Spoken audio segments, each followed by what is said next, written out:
I'm here in the Garden of the Gods today with my beautiful friend, Ester Love. She's had a hell of a life. Oh, I'm serious. Yeah. This woman has been through hell and back. She's died many times, once for 8 minutes. She's had 3 traumatic brain injuries. What was your IQ before you got your second one? 202. 202. Her IQ was 202. And what is Einstein's? 159, or 154. It's in the 150s. So her intelligence is far superior to Einstein's. She had even been excommunicated from an evil cult.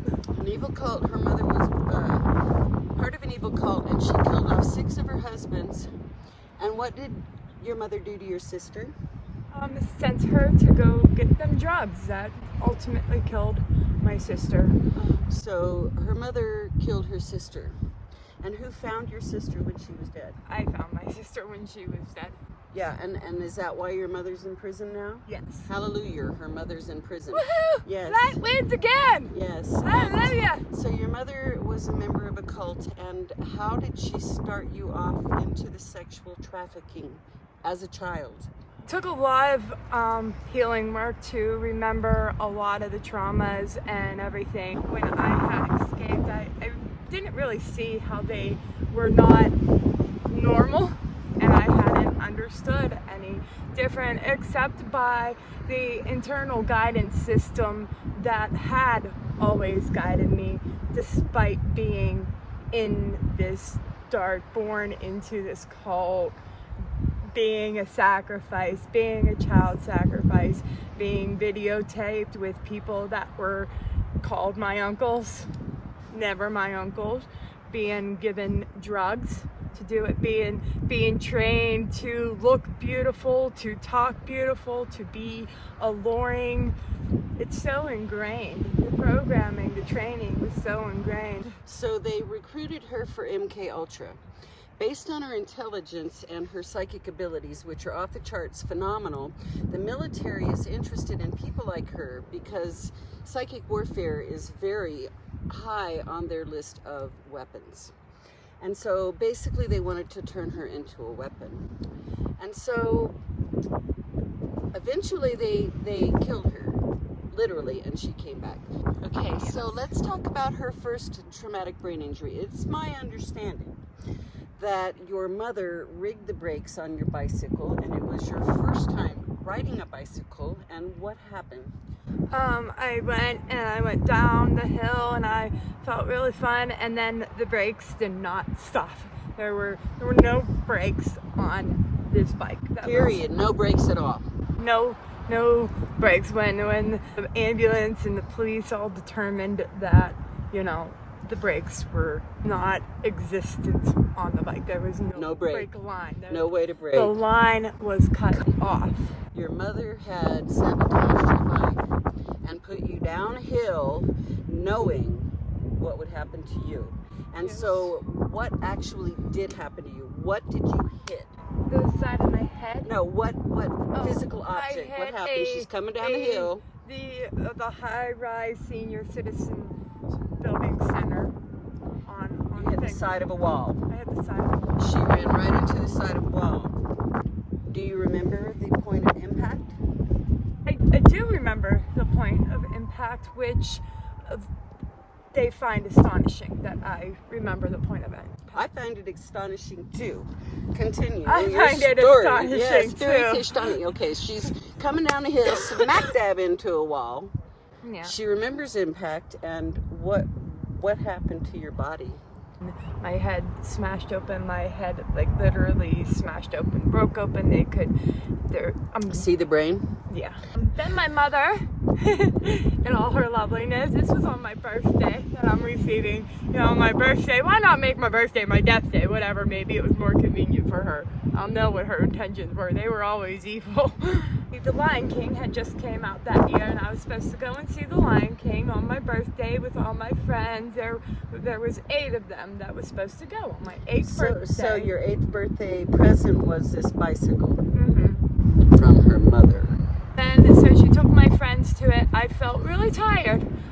She did not call the ambulance No. or anything after this accident. Her mother failed to call even an ambulance, and this was her birthday, and so she went home and laid down. I laid down. I was tired.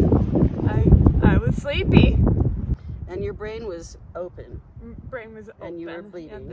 It was like she wrapped it with like a pantyhose. Okay, They didn't so even like put a gauze or anything. how did you get to the hospital? I don't know. I Okay. don't remember that. Okay, so after you laid down, you woke up in the hospital. Yeah. And what did you discover about your injuries? They didn't understand how I was walking, how I was talking, how I was speaking, how I had woken back up on my own. They didn't understand it. And what was broken in your body? That time my shoulder and my collarbone right here were broken. That was that injury. How many stitches did you need in your head? Well, there were three internal staples and then 7 stitches. You don't know how long after it happened that your mother somebody called the ambulance. My sister said that she found me that I didn't look the right colors. That next door to us, there was a nurse there, and she is the one who saved your life. me. Yeah. Okay, so that was pretty heavy duty story, right? And, That was one. That was one.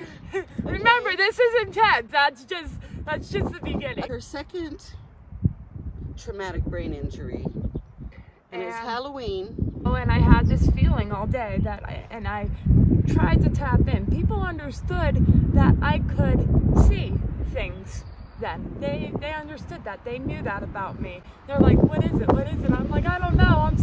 I'm picking up blank. I'm picking up blank. I'm picking up blank. I'm not, it's all dark. Whatever I'm picking up, it's just dark. So go, and my friends needed mixers. I was having a Halloween party.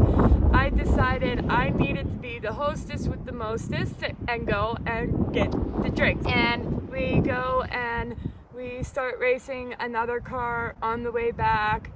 We're going 90 miles an hour, and there's a bend, and there's a telephone pole here and a telephone pole here. On either side of the road, or just together? No, right next to each other, and we wedged in between the telephone poles, and the one telephone pole landed on top of the Camaro Z28 T-tops, glass T-tops. I would have died if I would have actually had my seatbelt. Not having my seatbelt on helped save my life. It would have cut through my chest if not, because so my left leg was broke in 3 spots. My hip and my pelvic bone on my left side were dislocated and broken, and my hip on my right side was broken. All the ribs on my left side were broken. 4 of the ribs on my right side were broken. Collapsed lung, broken jaw. That there's a couple scars right here from where my jaw was wired shut. Talk about silencing me. And my eye socket was busted open, and back here, split wide open. 17 staples. And then, since my body was in such an immense amount of trauma, they had decided to induce me into a coma. When you go and you put somebody into a medical coma, there is always the risk that they will never come back. out. There is usually a 72% risk that they will not come back. It is very, very odd that somebody comes back out of a medical coma. So you came back out of the coma? I came back 2 weeks later. I was in the coma for 2 weeks. When I came out, there was all these things hooked up to me and all that. I was in the hospital for 3 months. They sent me to a physical rehabilitation center so I could walk before their appointed amount of time. They had said 5 years before I walked. I walked out of the facility in 6 months. 6 months. All right, she's a thriver.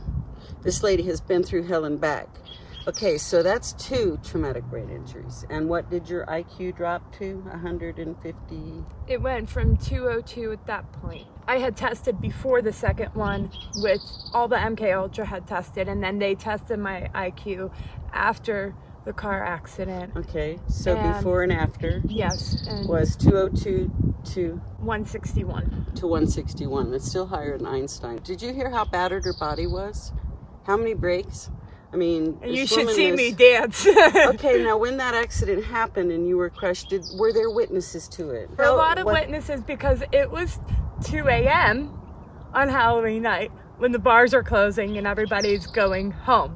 So this also put out a transformer. The telephone pole that was attached to a transformer. So it put Transformer everything pole out. down, telephone pole onto her car, battered and bruised. That many things happened to her body. This woman walked away from the accident. Some people say they went not really so much walking away. They said it looked as if I flew out of the car. I think you had some angels lift you and fly you.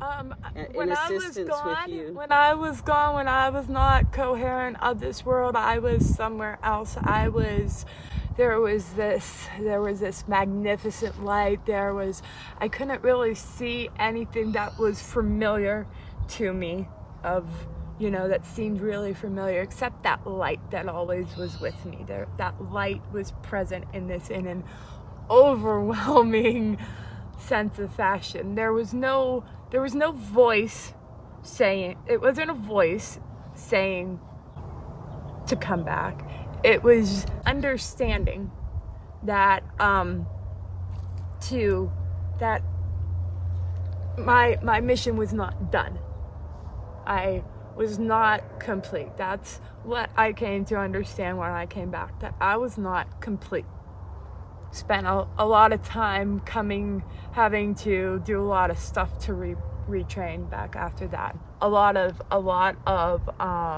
PTSD developed in that. It was very difficult to go out for a very, very long time. Yeah, bless your heart. Especially on that date. It was very long to go out.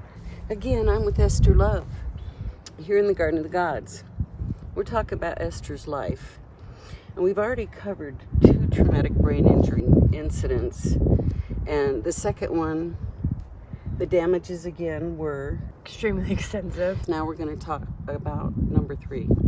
5 years later, I decide finally it's time to break my fear and go out. And boom, we're driving back from the bar. The second incident happened on Halloween.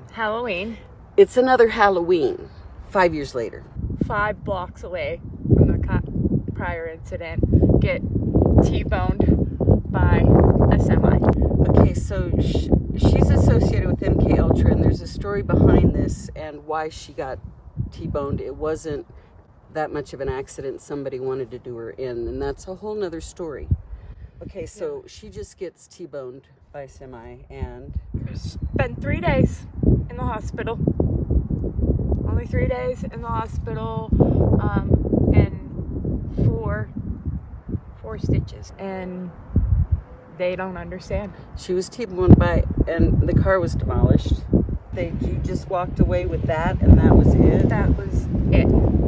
That was absolutely nothing. That's a miracle. I Nothing. mean, and then she nothing else. Not another broken bone. Not anything. I mean, there were like a couple little bruises on my arm, like right here. Bang. How fast is the semi going? 72 miles an hour. 72 miles an hour. The semi was going when they... The driver went to jail for 8 years. And here's number 4. Number 4, I had been my daughter's father is part of the programming, and they attached me to him, and I decided finally that I wasn't going to take it anymore. He tried hitting me one more time, and he had been abusing me for 9 years, and I hadn't retaliated. I was a good girl for him. I listened to him. I was very submissive to him. I did not retaliate. I never fought fought back, but she was getting battered. I complied with everything, even when it was a setup and it was a ploy to make me be the bad person. And that's a lot of what their plot is, to either kill you or make you a bad person, or a whore, something like that, you know? Whore, kill you, turn you into a bad person. That's their agenda, you know? Or harness your abilities. If they can't harness your abilities, they're going to try to turn you into something else. So, could you explain what MK Ultra is? Taking very special, selected, gifted people that have these incredible IQs and brains, and studying them and using their powers and their gifts, just like how the cult used my gifts, how that used my gifts. There's, you know, I like my gifts being of use. I really enjoy my gifts, but not in a purpose where it serves a darkness or an evil agenda. My agenda is to serve the light and bring the light into the darkness, and that's through love, creation, togetherness, music, dancing, food. Oh gosh, I love food and good food. And she knows all about nutrition, right? Yeah, I know all about nutrition. Nutrition has helped counteract a lot of their programming so much. So describe what programming is. So they input programs in order to control them.